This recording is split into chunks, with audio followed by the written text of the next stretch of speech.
Hi guys, welcome to RDL Cuties channel. இன்றைக்கி நம்ம ஒரு சிம்பிள் அண்ட் ஹெல்தியான சட்னி ரெசிபி பார்க்க போகிறோம். அது என்னென்னா கருவேப்பிலை சட்னி. ஃபஸ்ட்டு ஒரு பேன் எடுத்துகிட்டு அதில் ஆயில் போட்டு சூடு பண்ணிக்கோங்க. ஆயில் நல்லா சூடாகட்டும். சூடானதும் அதில் கடலைப்பருப்பு அண்ட் உளுந்தம்பருப்பு போட்டுக்கோங்க. தேவையான அளவு போட்டுட்டு அது நல்லா ஃப்ரை ஆகணும். ஃப்ரை ஆகிற வரைக்கும் வெயிட் பண்ணுங்கள். பசங்க எல்லாம் கருவேப்பிலைனாவே எடுத்து வச்சுருவாங்க தனியாக, இல்லையா? ஸோ நம்ம சட்னி செஞ்சு கொடுத்தோன்னா அவங்க சாப்பிடும்போது அவங்களுக்கு பெருசாக தெரிஞ்சுக்காது, அவங்க அதை சாப்பிட்ருவாங்க. அந்த பருப்பு நல்லா ஃப்ரை ஆகும். ஃப்ரை ஆனோடனே 2 வெங்காயம், மீடியம் சைஸ் வெங்காயம் எடுத்து அதை கட் பண்ணி அதில் ஆட் பண்ணிக்கோங்க. வெங்காயம் நல்லா வதங்கணும். உப்பு போட்டு வதக்கிக்கோங்க.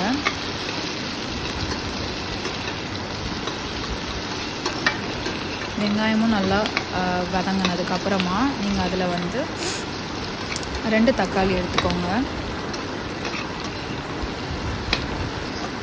வெங்காயம் தக்காளி போடுறதுனால உங்களுக்கு அந்த கருவேப்பிலையோட கசப்பு டேஸ்ட் உங்களுக்கு கம்மியாகிடும். ஸோ வெங்காயம் நல்லா வதங்கினதுக்கப்புறமா அதில் 2 தக்காளி போட்டுக்கலாம். நம்ம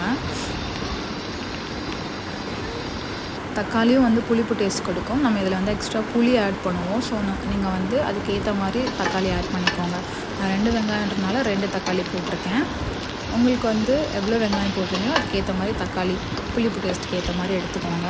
வெங்காயம் தக்காளி 2 சேர்த்து நல்லா வதக்கி விட்டுருங்க.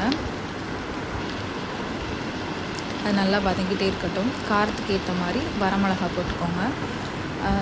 நாங்கள் காரம் கம்மியாக சாப்பிடுவோன்றதுனால நான் 2 மிளகா போட்டிருக்கேன். உங்களுக்கு எவ்வளோ மிளகா வேணுமோ அவ்வளோ சேர்த்துக்கோங்க காரத்துக்கு ஏற்ற மாதிரி. நெக்ஸ்ட் நம்ம மெயின் இன்க்ரீடியண்ட்டான கருவேப்பிலை ஒரு கைப்பிடி அளவு எடுத்துக்கோங்க. அது போட்டு நல்லா மிக்ஸ் பண்ணிக்கோங்க. அதோட பச்சை வாசனை, அதோட கசப்புத்தன்மை எல்லாம் போகிற வரைக்கும் நல்லா மிக்ஸ் பண்ணிக்கோங்க. ஃபுல்லாக மிக்ஸ் பண்ணி இந்த மாதிரி நல்லா ரோஸ்ட் ஆகிற வரைக்கும் மிக்ஸ் பண்ணிவிட்டு லாஸ்ட்டாக அதில் புளி அண்ட் தேங்காய் போட்டு ஆட் பண்ணிக்கோங்க. அப்புறம் உப்பு ஆட் பண்ணிக்கோங்க. தேவையான அளவு உப்பு ஆட் பண்ணிவிட்டு இது ஆறினோடனே அரைச்சிக்கோங்க. That's all. கருவேப்பிலை சட்னி ரெடி. இன்க்ரீடியன்ட்ஸ் இவ்வளோ தான்.